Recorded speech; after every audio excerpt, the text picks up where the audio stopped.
Ang pag-aahente ay kalimitang trabaho ng mga taong magaling sa bentahan, magaling sa sales talk, magaling sa negosyo. Pero kailangan nga ba talaga natapos ka ng kolehiyo para malaman mo't matutunan ang ganitong mga gawain? Ang sabi nga ng karamihan, hindi naman daw kinakailangan. Basta magaling kang makinig at willing kang matuto. Walang imposible sa mga taong nangangarap. Napakaraming benepisyo ang maaari mong makuha sa ganitong klase ng trabaho. Unang-una, pwede mo itong isabay sa mismong profesyong ginagawa mo sa araw-araw. Pangalawa, malaki ang kitaan dito. Lalo na kung makabenta ka, lalo na kung malaki ang komisyon mo. Kaya nga naman hindi na nakapagtataka kung bakit napakaraming Pilipino pa rin ang nais maging ahente. Katulad na nga lamang ng sinapit sa buhay ng ating bida ngayong araw na ito, si Bella. Si Bella ay isang matandang dalaga na. Yan ang tawag sa kanya ng kanyang mga kamag-anak at ilang mga kaibigan. Aba, 45 na siya ngayon at hanggang sa ngayon, wala man lamang siyang kasintahan. Wala siyang anak, wala siyang manliligaw. At medyo malas pa siya sa mga pinapasukan niyang trabaho, mga kumpanya. Kaya itong si Bella, ginalingan na lamang sa pag-ahente. Wala siyang sinasayang na panahon. Ngayon, lahat na lamang ng pwede niyang pag-ahentihan, pinasok niya. Lahat. Halimbawa, mga bagong buildings, condominiums, lupa, mga lote. Lahat pinag-aaralan niya kung paano nga ba i-market sa mga customers. Isang araw kinausap itong si Bella ng isa pang matanda na ring ahente. "Oh Bella, good morning. Kamusta? Mukhang maganda ang ngiti mo ah. Maganda gising mo? Nabasa mo ba yung email ko sa'yo kagabi? Maganda yung property na yon, malapit sa school, malapit sa mga mall, at tiyak akong maialok mo yun ng tama sa mga customers natin. Ano, game ka? Bet mo ba?" Yes sir, I have read your email pero try ko po munang tapusin yung property inaasikaso ko dun sa Alabang, sa malaking village doon. May hawak pa po kasi ako dong ilang mga unit. Medyo bagsak presyo na kasi yung mga may-ari pupunta na pong ibang bansa. 2 unit yun actually. Halos 1 million lang kasama na yung mga gamit sa bahay kaya talagang kailangang tapusin ko muna yun bago ko gawin yung ibang offers. Okay lang po ba yun sir? Ano ka ba naman Bella? Walang problema yon. Iintayin kita, aasahan kita ha? Babalikan mo ko. Wala pang ahente dito kaya gusto ko sana ikaw na makauna. Bagong tapos lamang ang subdivision na ito kaya just call me back ha? Wala pong problema sir, I will call you back. Salamat po. Kinahaponan ay umuwi na nga ng bahay si Bella upang mahinga dahil nga gutom at pagod na nga siya pagkatapos niyang isa-isahin ang mga subdivision at village na kanyang binabantayan, na kanyang pinanghahawakan. Pag wala siyang budget, sa pamasahe lalo na, napipilitan pa siyang mangutang sa kanyang mga kapatid. Ay naku naman ate! Ate Bella, wala ka na namang pera ngayon? Hindi naman sa pinagdadamutang kita ha. Pero sa akin lang, ayaw mo mag-asawa. Ayaw mo magka-partner. Hindi ka na magkakaanak, alam namin yun, pero mahirap mabuhay mag-isa.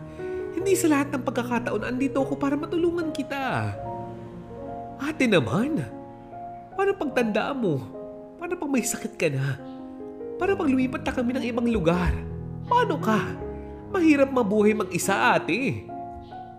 Saad ng kanyang bunsong kapatid.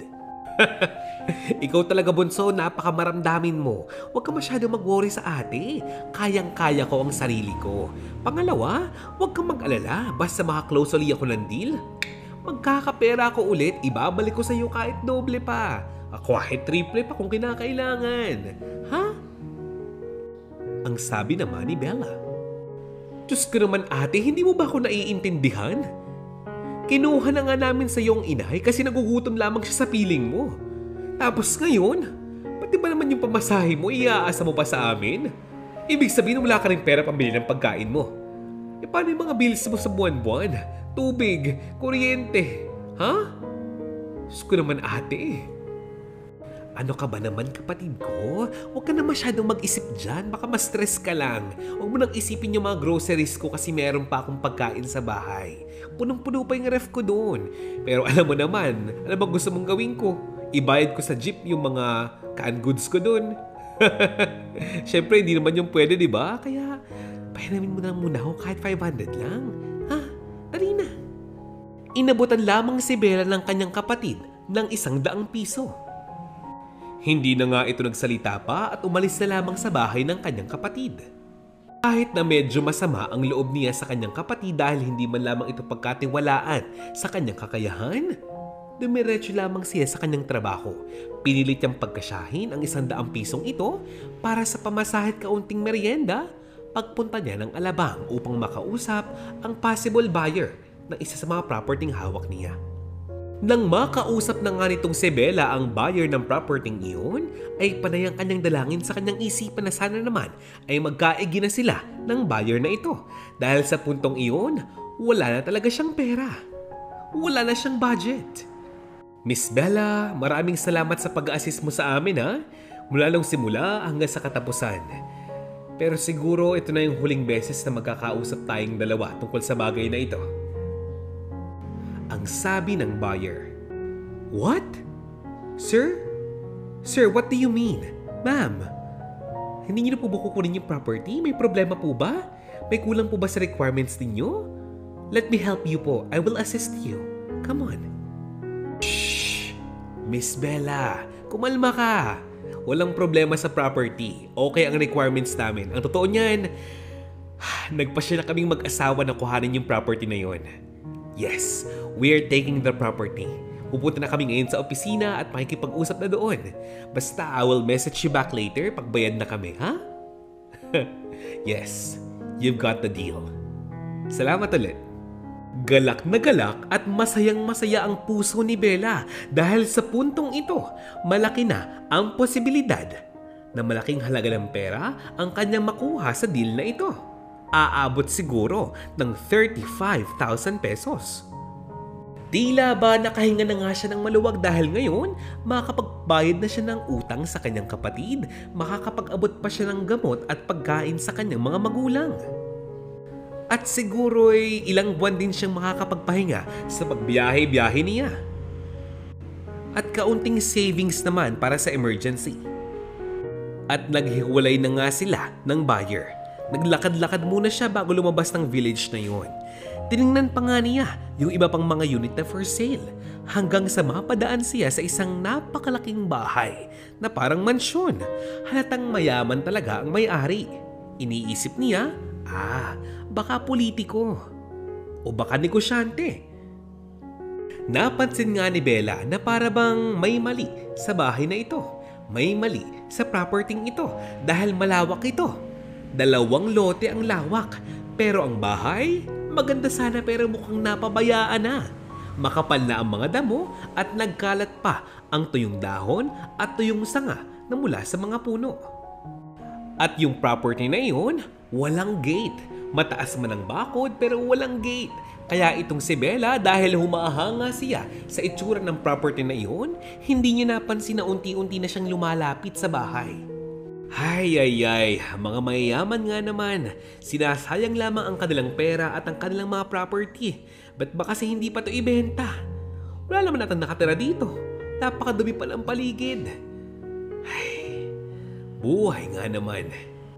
Hanggang itong si Bella ay mapasilip pa dun sa may lumang bintana. Medyo madumi na ito. Masyadong magabok. Bahagya siyang natakot dahil baka mamaya may kung ano sa loob. Subalit sa isipan nga ni Bella ay wala naman daw nakatira sa lugar na iyon. Kaya unti-unti pa siyang dumiretso sa may bakuran ng bahay na iyon upang makita kung ano nga ba ang meron sa likod. Napakalamig ng simoy ng hangin, napakatahimik, nang bigla na lamang, "Hoy! Trespassing ka! Trespassing ka!" Wika ng boses ng isang matanda na para bang galit na galit kahit nahirap magsalita. Ay, Sus Mariosep! Diyos ko, nasaan po ba kayo? Tao po!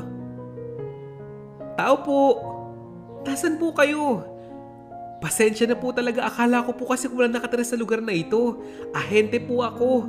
Ahente po ako ng mga property at kilala po ako dito sa village ninyo. Ma'am, hindi po ako masamang tao.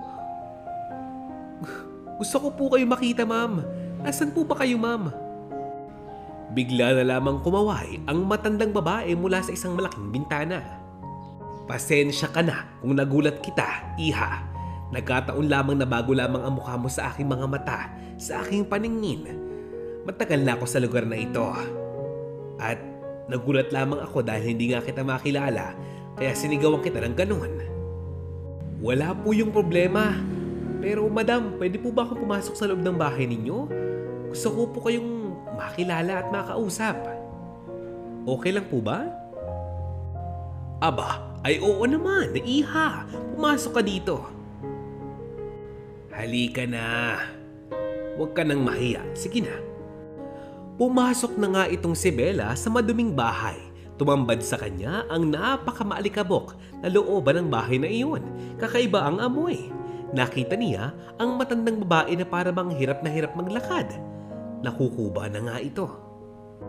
Diyos ko, madam, anong nangyari sa inyo? Okay lang po ba kayo? Natumba po ba kayo? May sakit po kayo ano? Ano po maiitulong ko sa inyo, Nay? Ay nako, kung usapang sakit at karamdaman ay hindi ako nauubusan, Ineng. Marami ako niyan pero sanay na ako. Sanay na ang aking katawan. Ang problema nga lamang ay dahil sa katawang ito ay hindi ako makapunta ng tindahan. Hindi ako makabili ng mga pangangailangan ko. Wala akong mautusan. Kung nakikita mo ang tahanan ko, medyo madumi kasi hindi ko na magawang malinisan. Wala naman akong kasama dito sa bahay. Madam, ano ho bang kailangan ninyo? Ako baga sana isusuyo sa iyo. Baka naman maaari mo kong ibili ng bigas, ng isda at ng kape dun sa may tindahan. Huwag kang mag-alala, may pera ako. Bibigyan kita ng pambili kahit labis pa. Kung okay lang sa'yo, kung hindi naman ako nakakaabala. Ako nga pala, si Flora Dominguez. Tawagin mo lamang akong Nanay Flora.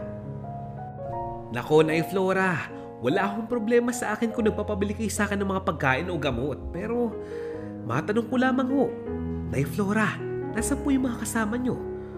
Yung mga utusan nyo? Anak ninyo? Ang asawa po ninyo? Kapatid? Wala po kayong kasama talaga dito? Hindi po ba delikado yun, Nanay Flora?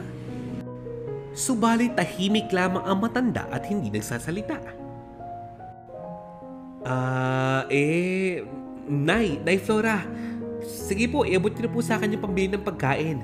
Ibibili ko na po kayo at ipagluluto ko pa po kayo. Huwag po kayong mag-alala dahil iiwanan ko po sa bahay ninyo yung mga gamit ko para po hindi niyo isipin inatakbo ko yung pera ninyo. Okay po ba yun, Nay? Tumango lamang ang matanda. Maya-maya pa ay nagtungo na nga ang matandang ito sa may sofa. Umupo siya doon at kinuha ang isa sa mga una niya. Binuksan ang punda ng unan at kinuha ang pera. Nagulat mismo si Bella dahil nakita niya na medyo maraming pera ang laman ng pundang iyon. Naisip tuloy ni Bella na buti na lamang at village ito. Kung nagkataong ito'y barabarangay lamang, siguradong matagal nang nanakawan ng matandang itong kaawa-awa. Matapos bigyan ng 1,000 ng matanda itong si Bella upang mamili ng mga pagkain at gamot, agad nagtungo sa pinakamalapit na grocery store itong si Bella. Ang problema, hindi talaga ito malapit. Halos 3 kanto ang layo nito sa bahay ng matanda. Kaya naman nag-tricycle pa siya papunta doon. At dahil nga nagmamagandang loob si Bella, nagpasya na nga siyang bumili din ng mga sabon at kahit na anong panlinis ng bahay upang magawa niyang baguhin ang itsura ng tahanan ng matandang iyon. Pati kwarto nga daw ay kanyang lilinisan. Agad naman siyang bumalik sa tahanan ng matandang iyon at habang nagkakape ang matanda, halata naman ni Bella na parang hindi ito nagugutom. Napansin din niya ang mamahaling gamot ng matanda. Ano pa nga ba ang nakakapagtaka dito? Napakaganda ng kanyang tahanan, kaso nga lang madumi. Napakalawak ng kanyang lote, kaya nga lang madamo. Nay Flora, okay lang po ba sa inyo kung linisin ko po ang kwarto po ninyo? Ang tanong ni Bella. Sigurado ka ba dyan, Iha? Hindi ba't nakakahiya naman ata? Baka may lakad ka pa ngayong araw na ito na istorbo pa kita. Sigurado ka bang okay lang sa'yo? Nakangiting tumango itong si Bella sa matanda. Nang makarating na nga itong si Bella sa kwarto ng matanda, naglinis na nga siya. At nung parting bubuksan na nga niya ang cabinet nito, ay bigla siyang napahiya sa kanyang mga nakita. Mga imported na gamit, mga sabon, shampoo at marami pang iba ang kanyang nakita. Naisip niya na tunay nga naman talaga, mayaman talaga itong matandang ito. Kaya naman, nagsimula na nga siyang mag-focus palalo sa kanyang trabaho. Habang abala itong si Bella sa paglinis ng maduming kwarto ng matanda, nagulat siya dahil bigla siyang nilapitan nito at tinanong, "Iha, ano nga ulit pangalan mo?" "Nay Flora, ako po si Bella. Bella po ang itawag ninyo sa akin." Bella ba? Hindi ba tinatanong mo ako kanina? Tungkol sa pamilya ko? Ang totoo niyan, may dalawa akong anak. Pareho silang nasa Amerika na pero ayaw nila sa akin. Ilang taon na silang hindi umuwi. Ilang taon nila akong hindi kinakausap. Ilang taon na nila akong hindi iniintindi. Napakasama raw kasi ng ugali ko. Kaya siguro iniwan nila ako. Ay naku, Nay Flora, umiiyak po kayo. Tumahan na po kayo. Baka po mali lamang pong iniisip niyo tungkol sa mga anak ninyo. Baka po busy lamang sila. Wala pong anak na kayang iwan ng ganyan ang kanilang magulang. Huwag po kayo mag-isip ng negatibo, Nay. Walang anak? Ha? Anong walang anak? Anong ginawa sa akin ng mga anak ko? Iniwan nila ako. Pinabayaan nila ako. Nagpunta sila ng Amerika at nagkapamilya doon. Pinabayaan nila ako ngayon dito. Mag-isa sa loob ng ilang mga taon. Hindi ko na nga alam ang gagawin ko. Napakalungkot ng mga Pasko't Bagong Taon ko. Tapos sasabihin mo sa akin na walang anak na kayang gumawa noon? Meron! Yung mga anak ko. Nakakalungkot isipin na may mga klase pa rin pala ng magulang na handang tiisin ng kanilang mga anak gaano man kalaki ang kanilang mga sakripisyo para dito. Kaya naman niyakap na lamang ni Bella itong matanda upang patahanin ito. Maya-maya, nagsalita uli ang matanda at sinabing, "Bella, ayoko sana maging selfish pero baka naman pwedeng wag mo na akong iwan. Baka naman pwedeng wag ka nang umalis dito. Samahan mo na lamang ako dito, Bella. Tingin ko mabuti kang tao at maaari kitang pagkatiwalaan. Tulad ng pagkakaalam mo, malawak ang bahay ko. Malawak ang property ko. Hindi ko sila kayang i-manage ng sabay-sabay. Ang likuran ng bahay ko at ang katabing lote nito ay akin din. Ilang taon na nakakalipas. Naging isa akong guro nung kabataan ko at abogado naman ang aking namatay na asawa. Bella, baka naman pwedeng tulungan mo naman ako. Huwag kang mag-alala. Hindi ko hayaang mapunta sa pagod lamang ang lahat ng ito. Papasahurin naman kita, Bella. Babayaran kita kung kinakailangan. Pangako, hindi ako magtataray. Hindi kita papabayaan. Para hindi mo pabayaan ang magulang mo, ang pamilya mo at ang pamilyang meron ka. May asawa ka na ba? May anak ka na ba? Akong bahala sa kanila. Ang totoo po niya, Nay Flora, ay wala po akong regular na trabaho katulad ng iba. Wala po akong natapos. Matandang dalaga na po ako, Nay Flora.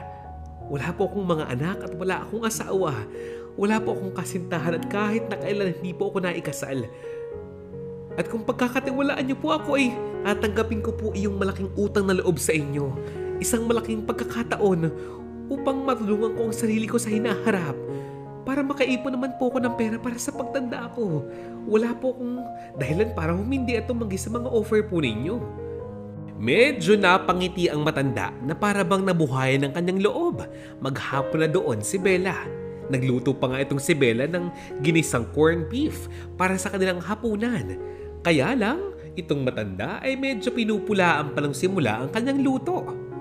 Doon, na-realize itong si Bella kung bakit siguro iniwan ito ng kanyang mga anak. Dahil may mga pagkakataong moody ito. Kadalasan masungit, mataray, palasigaw, palaging galit, pero may mga pagkakataong malambing, mabait, generous, matulungin. Matapos nga nilang maghapunan, kinausap muli ng matanda si Bella at sinabing, "Uy, Bella, babalikan mo ba ako, ha?"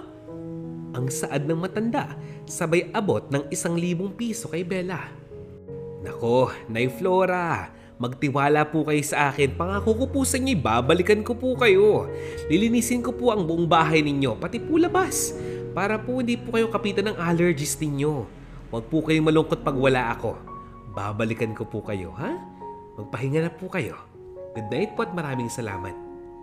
At naglakad na ng palayo itong si Bella habang kumakaway ang matanda sa kanya na para bang medyo naiiyak na nga ito. Sabik ito sa kausap. Sabik ito sa kasama. Pinipilit itong maging mabait kay Bella upang hindi siya iwan ito. Naisip siguro nito na mahirap ang mag-isa dahil nga matanda na siya. Dahil nga solo na din sa buhay si Bella, kaya siguro madali para sa kanya ang magdesisyon ng ganoon na lamang. Kinabukasan, agad siyang bumalik sa village at may baon na siyang pampalitan damit at balak niyang doon na rin mag-overnight. Parang stay-in kumbaga at pipilitin niyang linisin ang labas at loob ng bahay ng matanda. Halos yakapin siya ng matanda nang makita siyang bumalik at may pasalubong pa siyang tinapay. Kaya naman tuwang-tuwa ang matandang ito. Agad silang nagkape at nagkwentuhan. Itong si Nay Flora ay isang makwentong tao. Napakarami niyang istorya sa isipan na nais siyang ibahagi dito kay Bella. Itong ang si Bella ay naaaliw kahit na ang kwento ng matandang ito ay tungkol sa politika nung panahon niya. Maging mga istorya nung mga panahong ang matandang ito ay bata pa, pinakikinggan din niya. Makikita mo ang galak sa itsura ng matandang ito habang siya'y nag-iistorya. Pero kapag napunta na ang usapan tungkol sa pamilya at mga anak niya, tila ba nagbabago ang ihip ng hangin. Makikita mo ang kalungkutan sa kanyang mga mata at tila ba nangingilid pa ang kanyang mga luha. Mabuti na nga lamang at itong si Bella ay naroroon upang damayan ng matanda sa tuwing ito ay nalulungkot. At nangyari na nga ang gusto ng matanda. Kasama na nga niyang palagi itong si Bella at malinis na ang bahay nito, labas at loob. Kaya kung makikita mo ang mansyon ng matanda ay tila ba maninibago ka para kang nasa ibang bansa. Hindi lamang basta kakwentuhan at kasama sa bahay itong si Bella. Kadalasan, siya na rin ang nagbibigay ng gamot dito kay Nay Flora. Maging pagmamasahe sa masakit na katawan nito ay ginagawa din niya. Naging automatic na caregiver na nga siya ni Nanay Flora. Hanggang sa mag-offer na nga ang matandang ito ng halagang 25,000 pesos buwan-buwan. Libre na ang pagkain, stay-in pa siya sa bahay at may extra pa kapag lalabas sila ng mansyon ng matanda. Nung simula, parang ayaw pang tanggapin nitong si Bella ang offer na iyon. Baka daw kasi maubusan ng pera ang matanda at maubusan siya ng gagamitin para sa mga pangangailangan niya tulad ng gamot at operasyon kung kinakailangan. Ay nako Bella, hindi mo kailangan mag-isip ng ganyan. Hindi sa pagmamayabang sa'yo pero meron akong malaking pera sa bangko. At yung sahod mo, pensyon ko lamang iyan. Milyon ang naiwan sa akin ng aking namatay na asawa. Marami din akong ipon sa aking sariling account. At nagbenta pa ako ng property ko sa Makati, sa Quezon City, sa Batangas at Laguna. Nasa bangko ko ang lahat ng iyon. Hiwalay pa ang lahat ng mga alahas na meron ako. Isipin mo nga, Bella. Aanhin ko ba ang lahat ng perang ito? Kung ilang taon na lang siguro ako sa mundong ito, hindi ba? Kaya alagaan mo akong mabuti. Para maging sulit naman ang panahon na kakilala tayo. Ako nang bahala sa'yo, ha? Pero Nay Flora, ganun pa man, ayoko pong isipin ng mga anak niyo na pinipirahan ko po kayo. Nais ko pong magtrabaho pero ayoko pong isipin nila na ginagamit ko lamang po kayo kasi matanda na kayo. Ayoko pong hanapin nila ang pera ninyo sa akin. Bella, mayaman ang napangasawa nila sa Amerika. Ang dalawa kong anak, ang mga asawa nila ay abogado tulad nila. Kaya wala silang pakialam sa pera ko. Barya lamang sa kanila kung ano man ang meron ako ngayon. Kaya ayaw nila sa akin. Wala silang pakialam sa akin. Wala silang pakialam sa kung anong meron ako. Kaya huwag ka nang mag-isip ng negatibo dyan. Di ba yan ang turo mo sa akin? Ha? Sa huli, sumang-ayon na nga lamang itong si Bella sa nais ng matanda. Ilang araw, ilang linggo, ilang buwan pa nga ang lumipas, nagtatrabaho pa rin siya para kay Nanay Flora. Halos 2 taon na nga itong si Bella sa piling ng matanda. At ngayon, tuwing nagpapacheck up sila, iba't ibang mga karamdaman pa ang tila ba lumalala. Yan ang sabi ng mga doktor. Ang mga mata nito ay mas lalong lumalabo, lalo na ang kanyang kanang mata. Dahil sa kanyang lumalalang diabetes at hypertension. Lumalala pa ang kanyang sakit sa puso. Tuwing umuuwi sila at inaabot ng gabi, patutulugin niya si Nanay Flora sa kanyang kwarto. Kaya lang, kalagitnaan ng gabi bigla itong magigising. Tinatawag ang pangalan ng kanyang mga anak dahil binabangungot pala ito. Ito ang dahilan kung bakit awang-awa itong si Bella sa kanyang inaalagaan. Subalit ganun pa man, hindi siya para mangialam sa usaping pamilya. Hindi siya para makiusap sa mga anak ng matanda. Hindi siya para kontakin ng mga ito. Dahil unang-una, hindi yun sakop ng kanyang trabaho. Pangalawa, baka lalo pa itong mag-cause ng problema ng mag-ina. Speaking of pamilya, pag-usapan naman natin ang pamilya nitong si Bella. Sa puntong ito, na nagkatrabaho na nga si Bella para sa matanda, meron na siyang malaking halaga ng pera sa bangko. Mga iniipon niya para sa kanyang mga pangangailangan.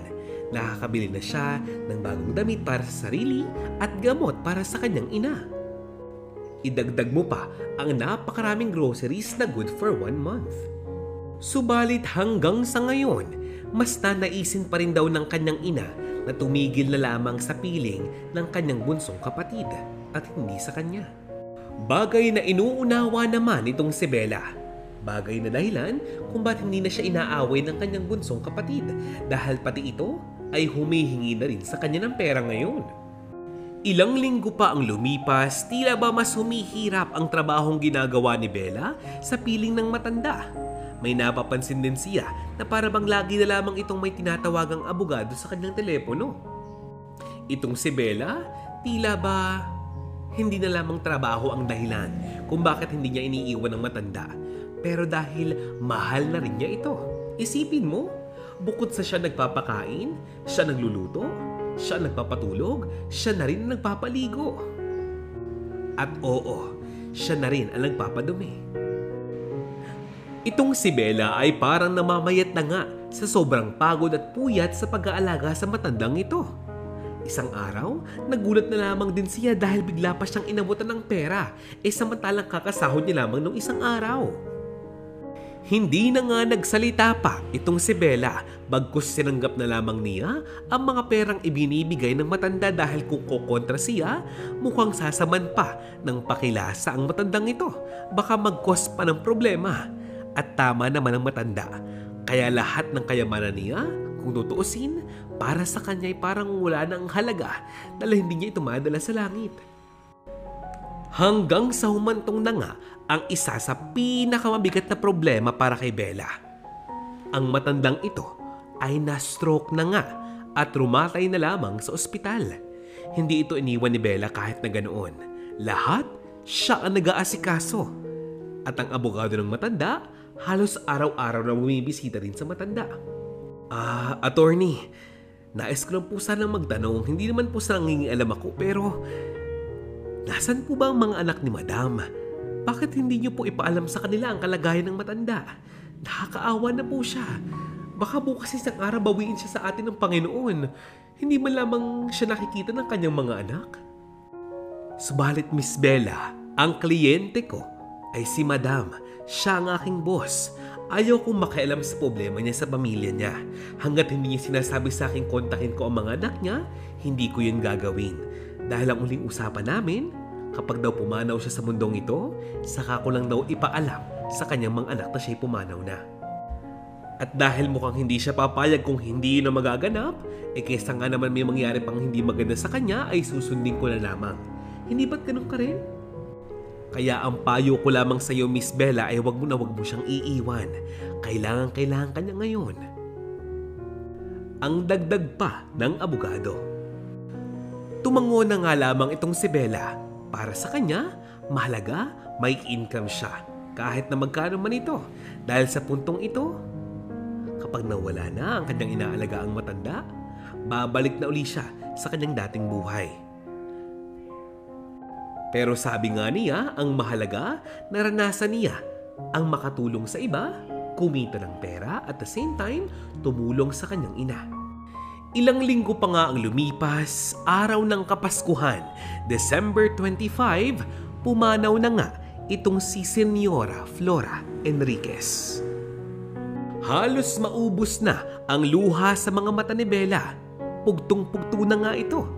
Dahil kahit hirap na itong magsalita, bago ito malagutan ng hininga, nasambit pa rin ito ang salitang, "Maraming salamat, Bella."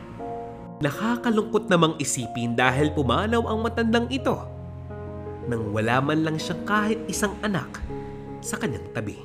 Matapos ang burol at ang libing ni Nanay Flora, isang tawag ang natanggap ni Bella mula sa panganay nitong anak at sinasabing nakausap na raw niya ang abogado ng kanyang mama at pumapayag silang magkapatid sa last will and testament nito.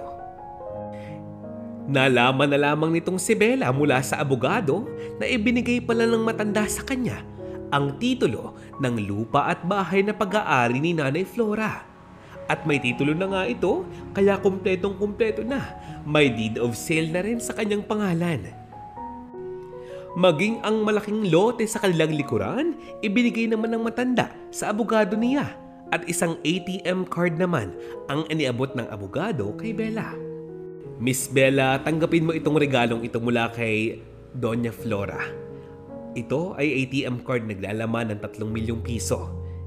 Ang mga perang ito ay halos mga tip, extra at regalong bigay sa iyo ng matanda bago siya pumanaw. Tanggapin niyo rin po ito. Ito po ang susi ng bahay. Sa iyo na po ito. Pati ang laman ng bahay na iyon, appliances, furnitures, lahat ng mayroon doon ay iyong-iyo na. Wika ng abogado. Napaluhod na nga lamang at walang tigil sa pagluha itong si Bella. Ngayon, hindi na nga siya ahente na lamang ng mga village. Isa na siya sa mga nagmamay-ari ng isa sa pinakamalaking property sa subdivision na iyon. Milagro kung tutuusin para kay Bella ang pangyayaring iyon. Pero para sa kanya, ang mas malaking milagro ay ang makita niya ang kanyang sarili na masaya, magiging successful, may pag-aari, bago man lang siya maging senior citizen. Napakalaki ng utang na loob nitong si Bella kay Señora Flora. Ganon din sa Panginoong Diyos. Kaya nangangako siya na gagawin niya ang lahat upang ipamahagi sa ibang tao ang tulong na kanyang na-receive mula sa mabuting pusong matanda. At dito na nga po nagtatapos ang ating istorya. Maraming salamat po.